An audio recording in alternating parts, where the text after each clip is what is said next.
गुल बेटा, तुम्हें परेशान होने या खौफजदा होने की कोई जरूरत नहीं है। देखो, फैसला वही होगा जो तुम चाहोगी, समझी तुम? चलो अब तुम लोग बैठ के बात करो, मैं नमाज अदा करके आया। जी।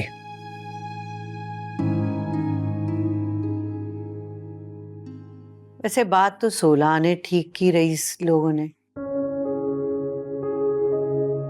बाप का तो औलाद पे हक है ना मुलाकात का। ऐसा नहीं होगा, क्योंकि मैं जानती हूँ कि असद से वहां कोई प्यार नहीं करता, कोई उसका ख्याल नहीं रखेगा। अरे क्यों नहीं करेगा कोई ख्याल? करते हैं प्यार उससे, तभी तो असद के बाप ने इतना पैसा केस पर लगाया है ना। ऐसा कुछ भी नहीं है, मैं अच्छी तरह जानती हूँ ये सब कुछ जानबूझ के कर रहे हैं, सिर्फ इसलिए कि असद को मुझसे छीन लें।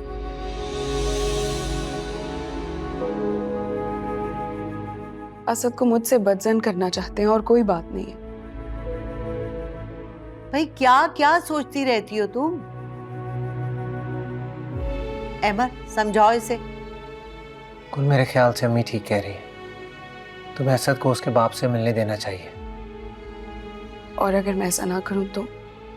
कोई जबरदस्ती नहीं है। और अगर अदालत ने ही ये फैसला सुना दिया कि 1 हफ्ते असद तुम्हारे पास रहेगा और 1 हफ्ते अपने बाप के पास, फिर तो मिलवाना पड़ेगा ना तुम्हें उससे। नहीं नहीं, अदालत ऐसा कभी नहीं करेगी।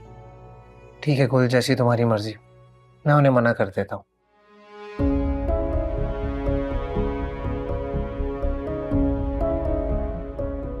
वैसे ये लड़की बिल्कुल पागल हो चुकी है, इतनी अच्छी ऑफर इसने ठुकरा दी।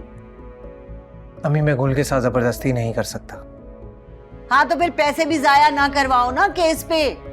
हम खर्चों पे पैसे लगाए या केस पे, और वो भी ऐसी सूरत में जब हमारे अपने घर में शादी हो रही है। अरे इस लड़की को कुछ तो ख्याल करना चाहिए ना तुम्हारा, लेकिन नहीं भाई, खुदगर्जी तो खत्म है इस लड़की पे। शाबाश है। हाँ जी, मैं समझ रहा हूँ। ठीक है, जैसे उसकी मर्जी। थैंक यू, खुदा हाफिज। क्या कहा? वो नहीं मानी। उसने कहा है कि केस का फैसला आने का इंतजार करेगी। बस यही सुनना चाहते थे ना? करवा दी तुम लोगों ने सबके सामने मेरी इंसल्ट। अब वो औरत पता नहीं खुद को क्या समझने लगेगी। अरे जो समझती समझने दो, तुम्हें क्या परवाह, छोड़ो। आप ही की गलती है ये। अगर आप बच्चा पैदा होने से पहले उसको डिसओन ना करते तो आज गुल इस तरह की हरकत कभी ना करती। हो गई गलती, उसी का तो अजाला करने की कोशिश कर रहा हूं, लेकिन वो औरत तो ढिठाई में सबको मात दे गई है। हद कर दी है इस लड़की ने। अभी बच्चे से मिलने नहीं दे रही, बाद में जब बच्चा बड़ा होगा 100 और इल्जाम नफीस पे पड़ेगा कि बाप ने बच्चे को पूछा ही नहीं।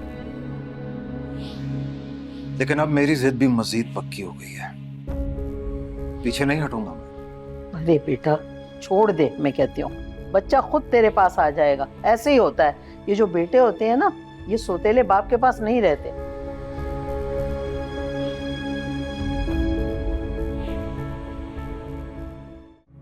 नौशी, अरे भाई लड़की, तुम यहाँ हो? मैं घर में तुम्हें ढूंढती फिर रही थी। क्यों? वो तुम्हारी सास का फोन आया, तुम्हें शॉपिंग पे साथ लेके जाना चाहती हूँ। तो साफ मना कर देना था ना। ये ऐसे कैसे मना कर देते बेटा, तुम्हारे ससुराल का मामला है। मुझे नहीं जाना कहीं भी किसी के भी साथ। नौशी बेटा, ना तो तुम अपने मंगेतर से फोन पे बात करती हो, ना ही हंसती बोलती हो उनके साथ जब वो लोग आते हैं। ये अच्छी बात तो नहीं है, क्या सोचेंगे वो तुम्हारे बारे में? कुछ भी सोचे, मुझे क्या फर्क पड़ता है। बुरी बात है नौशी, तुम्हें उन लोगों से घुलना मिलना चाहिए अभी से, वरना आगे जाके तुम्हारे लिए प्रॉब्लम होगी।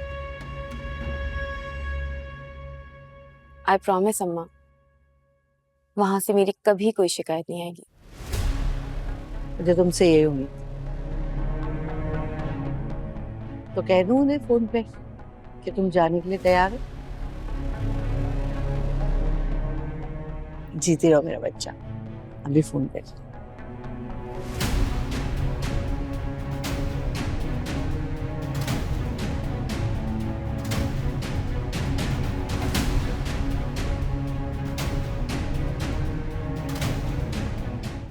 अम्मा, हाँ दुआ करना आज केस का फैसला मेरे हक में हो जाए। हाँ हाँ, अल्लाह बेहतर करेगा बेटा, अल्लाह बेहतर करने वाला है। चलो ठीक है, मुझे देर हो रही है, मैं चलता हूँ। हाँ हाँ जाओ, अल्लाह खैर करे, जाओ।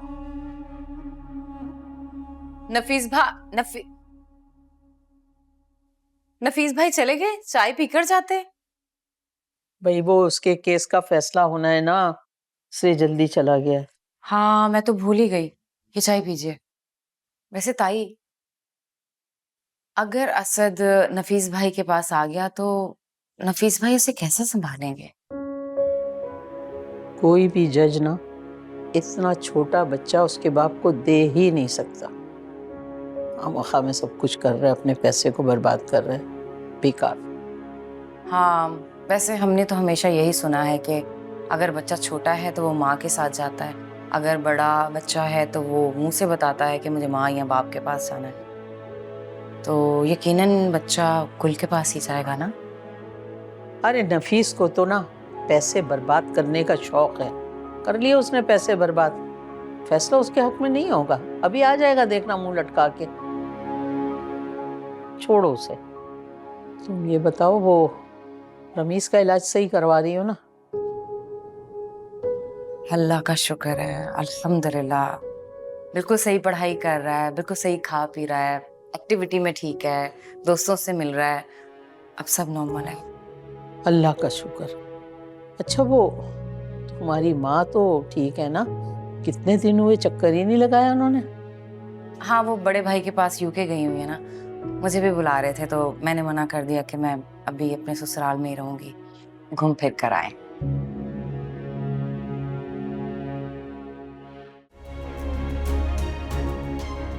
वकीलों की जरा और अदालत में पेश किए गए सबूतों और गवाहान की गवाही के बाद ये अदालत असद वल्द नफीस की कस्टडी उसकी वालदा गुल के हवाले करती है।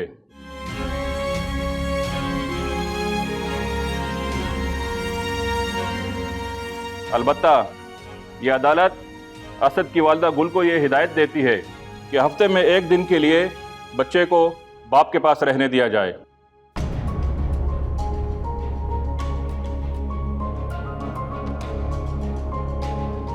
The court is adjourned.